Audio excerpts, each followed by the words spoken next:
Halin pag-start some more.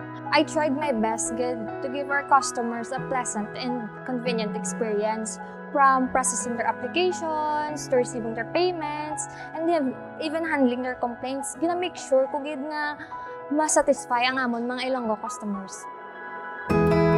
Also, ever since ka nag-open ang amon nga accredited third-party payment centers, mas napadasig ang amon nga obra and now we can serve more customers. Isa pa, tungod sa more connect, mabuligan kung amon mga customers nga madasig sila matakdan sang kuryente. Nasadyahan gid ko nga mabuligan namon ang mga Ilonggo.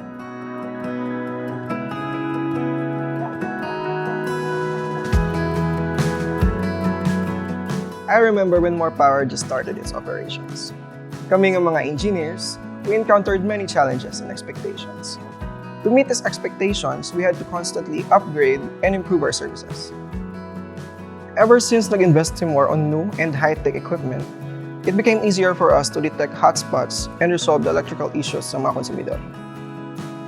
We have also replaced several electrical posts and have upgraded our substations as well.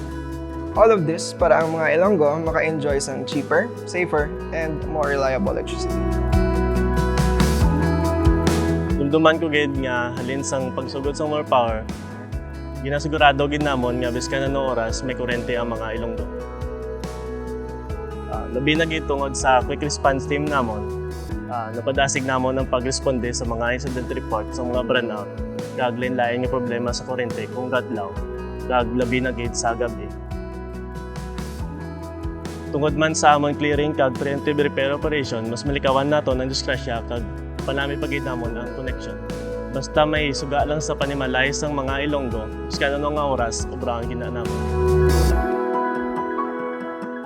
Everyone here in More Power is just happy to serve the city. The programs that we've implemented and the progress we've made are results of the collective efforts of everyone here in More Power. As we celebrate 1 year of continued partnership to the Partners in Power Foundation, our work continues. Our passion and drive are stronger than ever.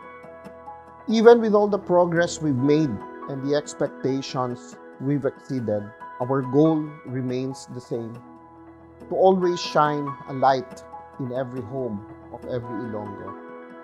With our passion for service, I know we will achieve more. We are just getting started, and there is more in store for